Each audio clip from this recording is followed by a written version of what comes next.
Greetings, Rattlers. Thank you so much for taking time to watch this very informative video on how to prepare for an audit or advisory. I'm Trystal Wright, your audit director here at FAMU, and I'm presenting today with Ms. Chathya Chandler, our audit manager. And since you received this video, then you're probably already aware of an upcoming audit or advisory or one that is already in progress in your department. But don't worry, in this video, we're pulling back the curtain on the audit process and exploring how you, as leaders of the university, can take simple, strategic steps to turn a visit from the auditors from a stress into a success. So whether it's your first audit or your 50th, this session is designed to give you the tools, tips, and insights to help you shine when the auditors come knocking.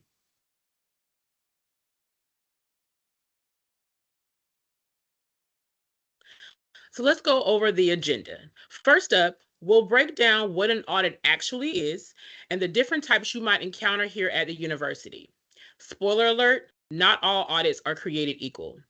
Then we'll dive into internal versus external audits, what makes them different, what each one is trying to achieve, and why your role as a manager or team member may shift depending on who's auditing you.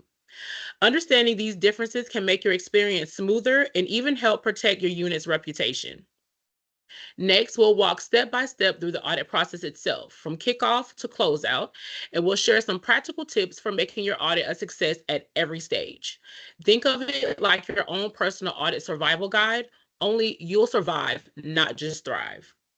To wrap things up, we'll talk about one of your greatest allies during an audit, the audit liaison services offered here by our division of audit. If you're ever unsure about something during an external audit, we're here to help. And feel free to reach out with any questions you may have as we'll share our emails at the end.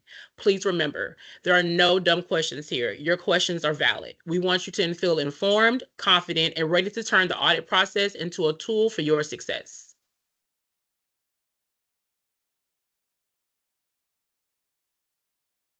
So let's be real.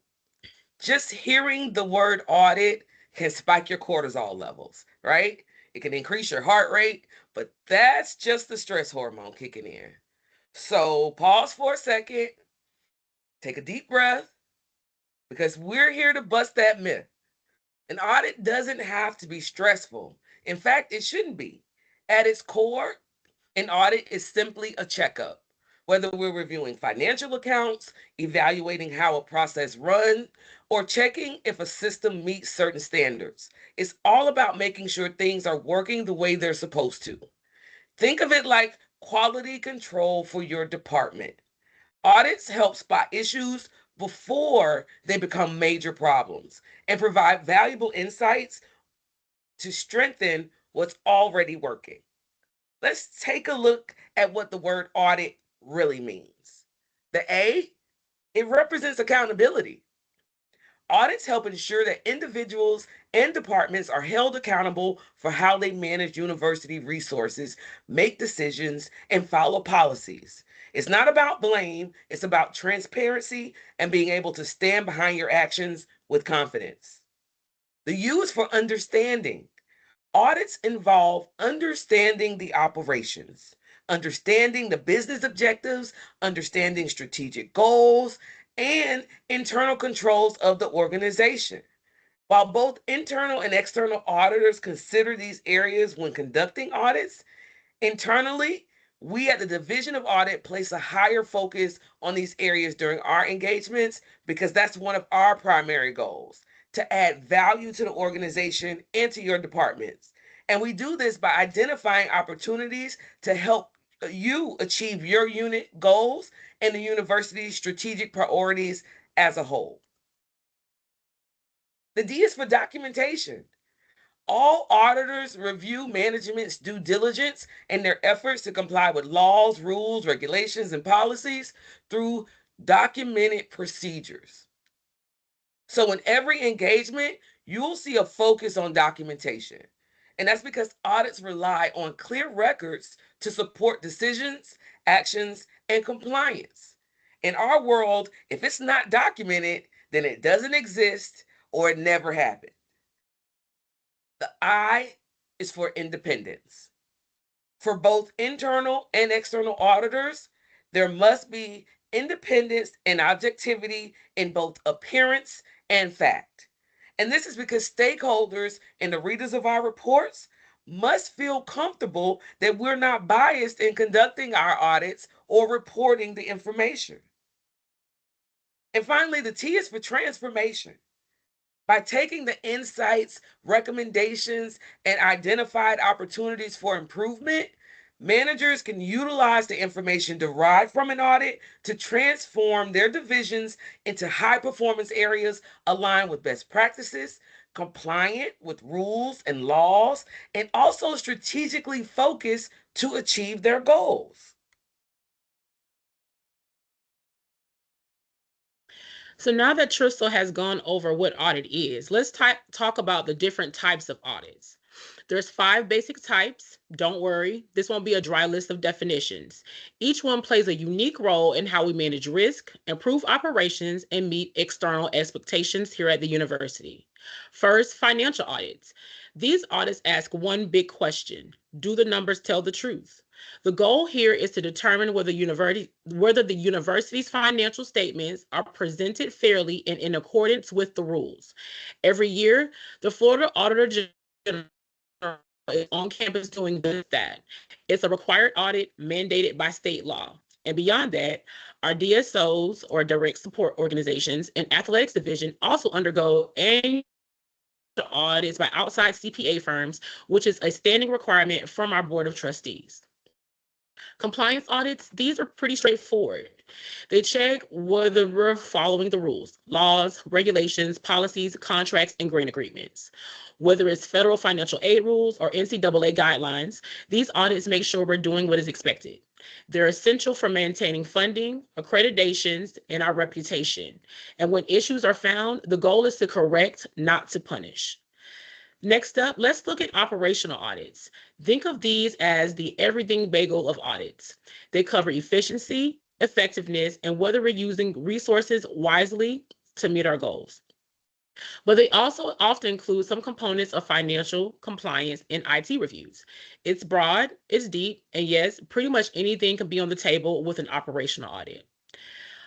Information technology, or IT audits, help ensure that our technology is secure, reliable, and aligned with the university's policies and regulatory requirements, especially important in today's ever-changing cyber risk environment. And then we have consulting and advisory services. This is where we really get to be proactive partners. These aren't audits in the traditional sense, but they're collaborations.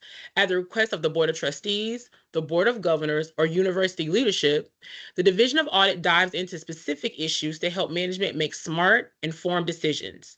Right now, for example, we're working with the Office of University Advancement and looking to work with ITS on cybersecurity related governance. What makes these different is that the scope is flexible and customized based on what leadership wants to know.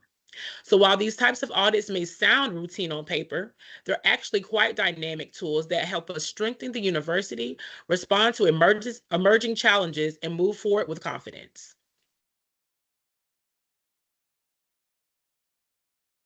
Okay, thank you for that, Katia.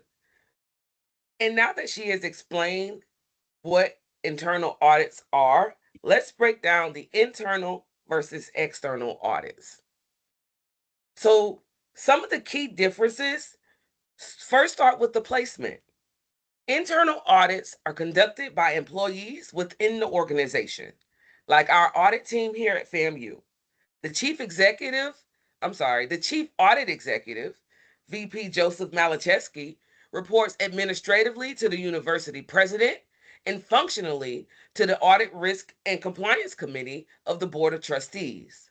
This unique setup allows us to be closely aligned with the university's goals while still maintaining independence in our reviews. On the flip side, external auditors come from outside the organization, bringing in an outside expertise and a different kind of independent perspective. They're often appointed by stakeholders like the Florida Auditor General or even the Audit Committee to ensure accountability and transparency here at the university. Then there's the responsibility. Internal auditors are responsible for providing reasonable assurance on operations, IT, strategic initiatives, fraud, compliance, you name it. While external auditors primarily focus on the finances, they're going to look at financial statements, financial accounts, financial risk, and those kind of things. This means the objectives are usually different for internal audits because they're guided by risk-based audit plans, meaning we focus on the most at-risk areas or where there appears to be a higher chance of issues arising.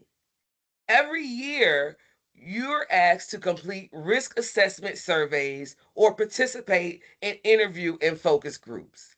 And as we gather input and assess risk across the university, we make sure to allocate our resources to where they're needed the most. In contrast, external audits are typically driven by statute, regulation, or policy. These audits are often required by law or specific mandates, meaning they have a more fixed scope and timeline. So now let's dive into external audits a little bit more. These are the ones conducted by outside entities that help keep the university accountable and on track. On the left side of the screen, you'll see the recurring audits conducted by the Florida Auditor General's Office. These aren't one and done reviews. They happen regularly and touch on key areas. The IT audit of NWRDC. Since some of the university's data is housed at the Northwest Regional Data Center, the Auditor General checks in to make sure that security and controls are up to par. The annual financial statement audit, this ensures our financial reporting is accurate and transparent. It's required by law. The triennial operational audit occurs at least every 3 years, but can happen sooner if there are red flags or elevated risks. These take a broad look at whether we're using resources effectively and following policies. Their annual statewide federal awards audit, or SWAFA as you may hear them call it, this one wraps up usually in March as reporting is due by the end of the month. It's part of a larger review of how federal funds are being used across all state universities. And finally, the biannual Bright Future Scholarship Audit is done every other year, and this audit ensures the scholarship program is being administered correctly. Now, if you shift your eyes to the right, you'll see another key group of audits. These are annual financial statement audits of our DSOs and athletics conducted by independent certified public accounting firms. These audits ensure these entities are financially sound and operating with integrity.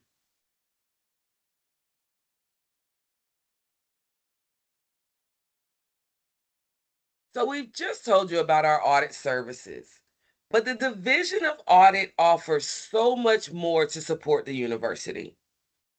We also offer management reviews, where we evaluate systems and processes to see how they're performing and where improvements could be made. These aren't about pointing fingers, they're about helping departments where they need it the most.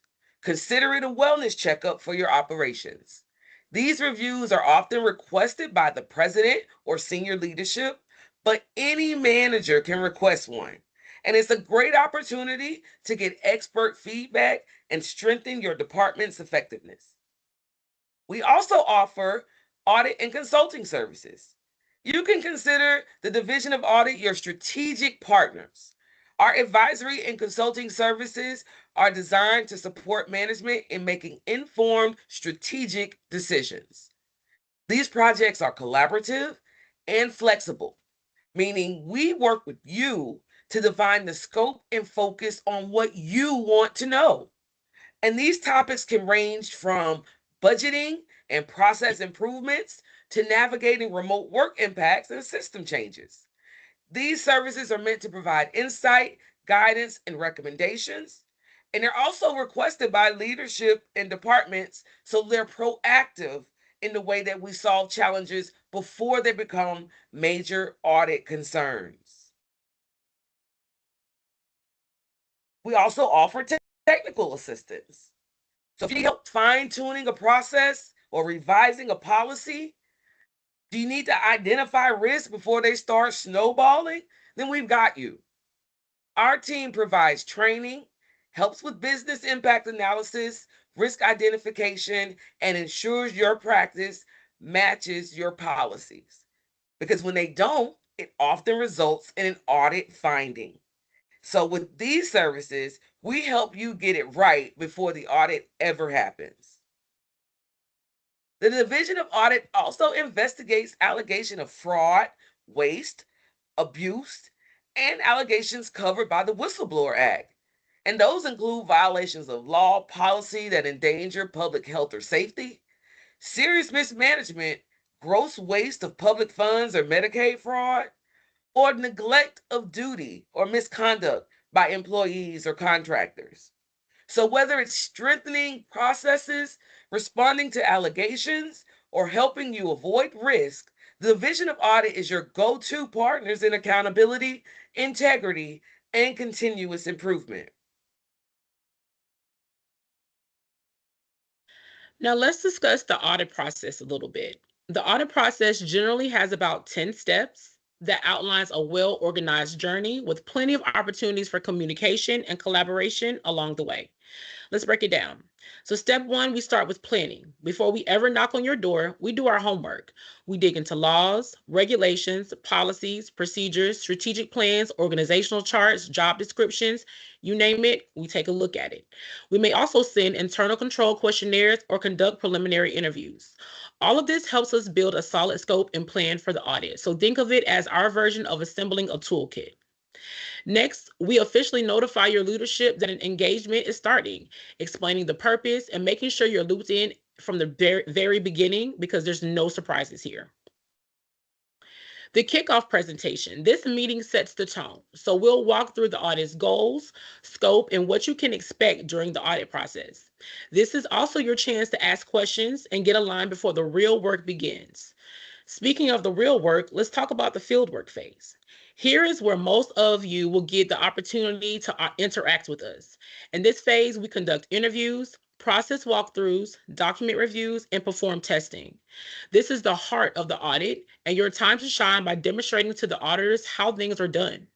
We practice agile auditing, which means we perform field work in sprints, which are short, focused bursts of work that allow us to share results with you faster and adjust as needed based on what we're finding in real time.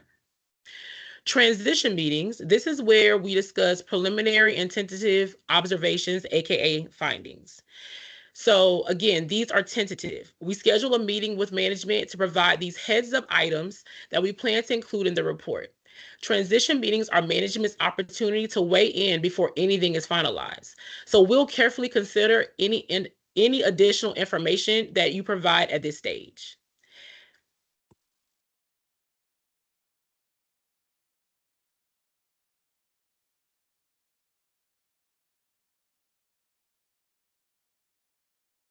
So, once the field work wraps up, the auditor drafts the report and shares it with management for their review. This is where words matter. Management will get a chance to review the report before it becomes finalized and make any suggestions for wording changes. They will also be asked to provide responses to any observations by completing a corrective action plan, also known as a CAP.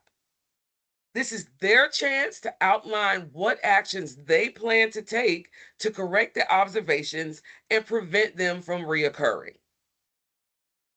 Then there's the exit conference. This is the final huddle, our wrap up session. We'll walk through the report and management's responses to the observations.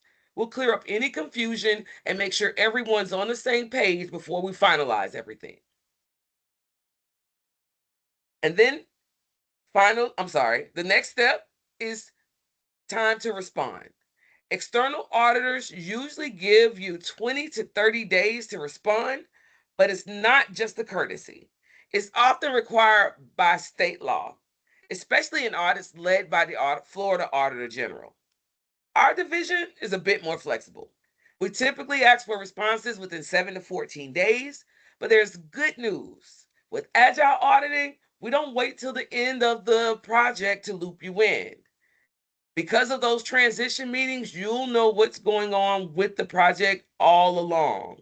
As soon as we spot potential issues, we'll let you know and give you a head start on crafting your response and corrective action plan.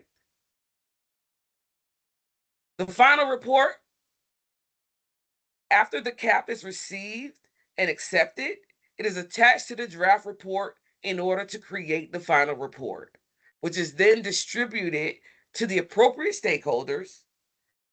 So for internal audits, all of our non-confidential reports are published to our Division of Audit website.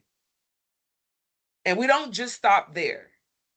Any outstanding issues, whether internal or external, get tracked in our audit follow-up process to ensure accountability and appropriate actions are being taken. We also report any open or unresolved observations to the Board of Trustees during each meeting.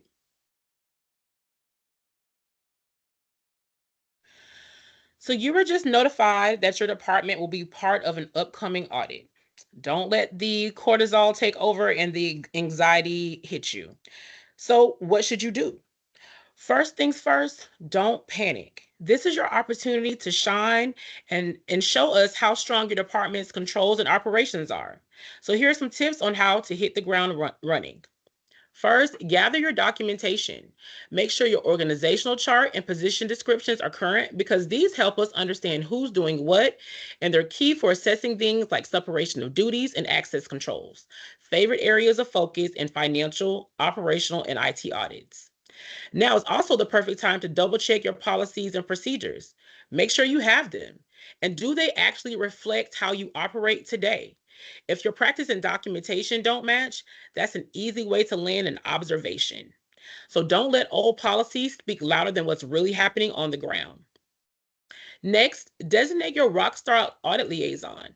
Having a go-to audit liaison in your division can be a game changer. So this is the person that will keep everyone in the loop, help you manage information requests, and make sure questions get answered by the right people quickly and accurately. Next, talk to your team. Let your team know what's coming, what the audit is about, and how they might be involved. Remind them. Timely, accurate, and complete responses are expected. Be clear on who the responses should go through, whether it's a manager, dean, director, VP, etc. And let staff know to speak up immediately if a request falls outside of their area. That way, it can be routed properly and nothing falls through the cracks. If a staff member becomes aware of a potential issue before or during the audit, management should discuss being notified immediately because early awareness gives you time to clarify or even resolve it before it becomes a formal observation. External auditors often work on site, so prepare a home base for them. Especially if this will be the case for your audit, they will need a quiet place to work. So be sure to identify an area with adequate space, lighting, privacy, and security. Review old reports and tie up loose ends. Auditors will often follow up on past findings because, well, that's the job. Make sure everything from previous audits has been addressed. If not, that same issue will likely show up again. And finally, do your own mini audit. Take a fresh look at your department's processes. Are they running smoothly? Are there gaps? If you find any, fix them now. You don't have to wait on the auditors. Think of this as your audit dress rehearsal and tighten up what needs attention before the curtain rises.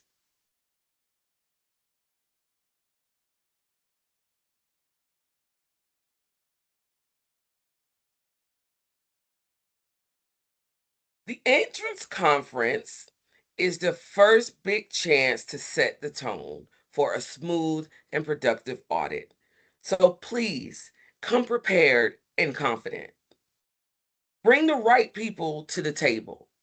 You want to identify and invite the key personnel who will be directly involved in the audit.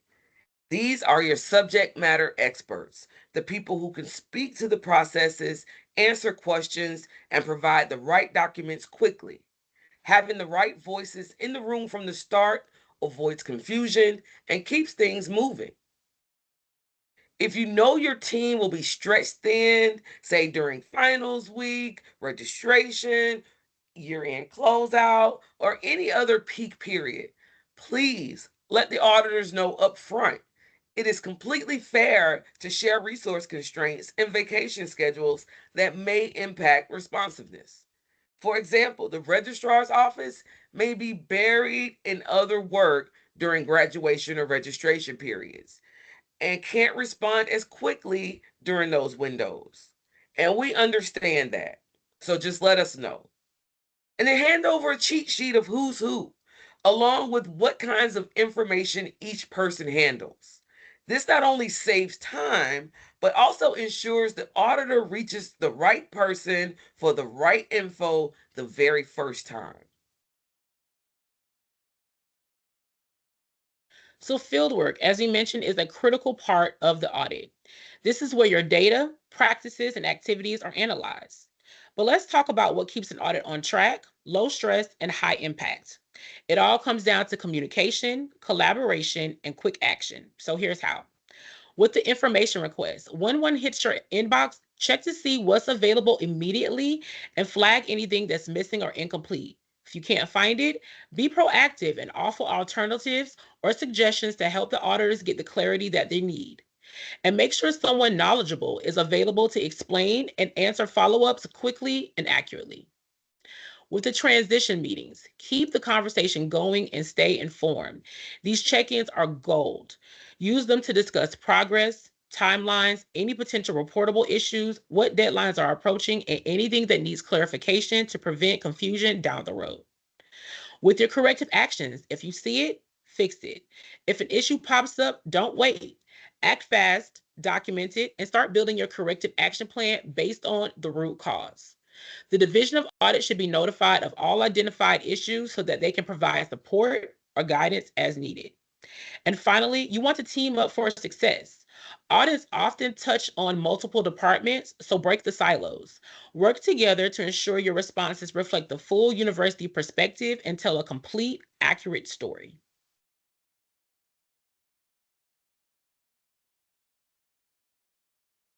So let's be honest, sometimes issues, observations, findings occur, but how you manage them can make all the difference between a small speed bump and a full on roadblock.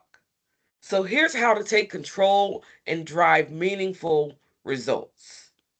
First, don't assume. Meet with the auditor to fully understand the issue. Find out what was tested, what was found, and why it matters. If something seems off or missing, speak up and provide supporting documentation that may clear things up before it hits the report. If you recognize something may be a reportable issue, alert senior management and the Division of Audit immediately. Early awareness equals better support and faster resolution. Create smart, targeted corrective action plans that focus on the root cause and not just a band aid over the solution. You want to ask yourself what broke and why it broke. Realize that sometimes there could be multiple reasons for those root causes.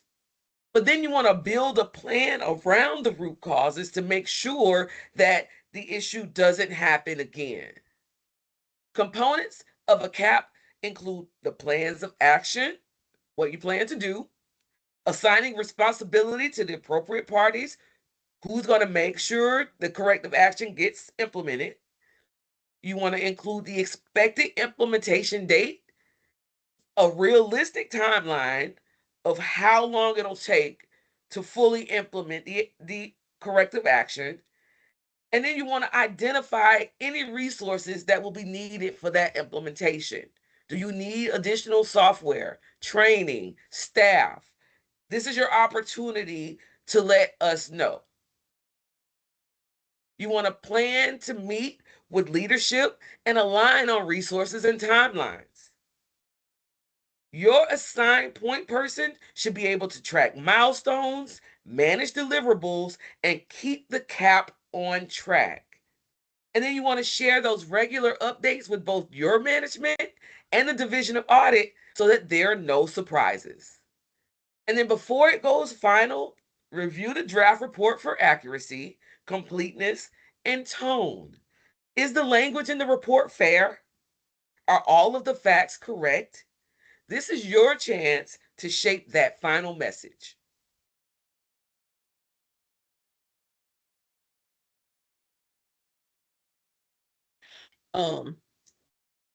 So as someone that has worked on both sides, external audit with the Florida Auditor General and now internally here with the Division of Audit, I know no one likes to see auditors coming. But here are some tips to help keep the process moving smoothly. Teach auditors your business so that they have the right context. Help auditors understand your operations, your challenges, and terminology so that they can evaluate processes fairly and appropriately. Treat auditors with respect and don't be defensive. The auditors are just doing their job just like you are. It's not personal. I'm going to say again, it's not personal. A collaborative and professional attitude fosters a smoother audit process and helps resolve issues constructively. Be honest. Transparency builds trust and credibility. Trying to hide or obscure facts can escalate concerns and lead to deeper scrutiny. Ask lots of questions to ensure that you understand any requests or concerns coming from the auditors. Clarifying expectations upfront avoids miscommunication and ensures you provide the right information the first time. And finally, don't answer questions that they have not asked. I'm going to say that one more time. Don't answer questions that they have not asked. Stay focused. Offering unsolicited details can unintentionally introduce new audit areas or concerns.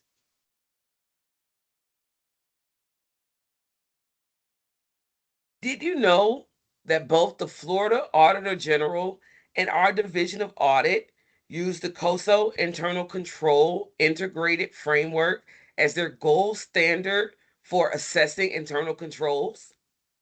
That's right. This isn't just theory, it's what your audits are based on. If you've ever completed the university's internal controls training, and you should have, then you've already been introduced to COSO. But here's the kicker. The university made this official when the Board of Trustees passed Policy 2019-01 for internal controls and enterprise risk management. So why does that matter to you? Because COSO isn't just for auditors. It's a roadmap for success. When you understand how your department's processes align with COSO's 5 core components and 17 principles, you'll gain power. You'll be able to spot control gaps before we do, or before we even come.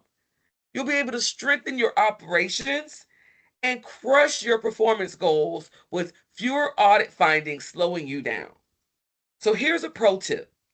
Take some time to map your unit's processes and controls to the COSO framework, and that's one of the most strategic things you'll ever do to ensure compliance, reduce risk, and build confidence in your operations. Strong controls equal fewer audit surprises, smoother operations, and better results. Now let's talk about external audits. And no, it's not as scary as it sounds. When external auditors show up, they don't just knock on your door. They bring questions, requests, and sometimes, yes, anxiety. That's where the Division of Audit, DOA, swoops in like your audit superhero. With management updates, we're your communication bridge. We meet regularly with external auditors so you don't have to stress over what's happening behind the scenes. Think of us as your audit translators, keeping you in the loop on progress, requests, and red flags before they become full-blown alarms. With documentation requests, we've got your back. When auditors ask for documents, we're right there with you, making sure the requests make sense and your responses are solid. No one likes a scavenger hunt. So we help make sure your responses are clean, complete, and compliant. With issue management, we tackle the tough stuff together. If an issue pops up, don't panic. We help you understand it, respond to it, and even provide preliminary feedback on that oh so important corrective action plan. With follow-up, fixing it fast beats finding it twice. After the report drops, we follow up to check progress, reducing the chance of repeat findings and helping you show the auditors that you mean business. So the bottom line, you're not facing external auditors alone. The Division of Audit is your ally, guiding you through the audit jungle, one request, one issue, and one win at a time. And that's it. Again, I'm Trystal Wright, your audit director. And I'm Chathya. Chandler, your audit manager. And remember, if you don't have to navigate this alone, whether it's documentation help, risk assessment, or external audit coordination, the Division of Audit is your support system every step of the way.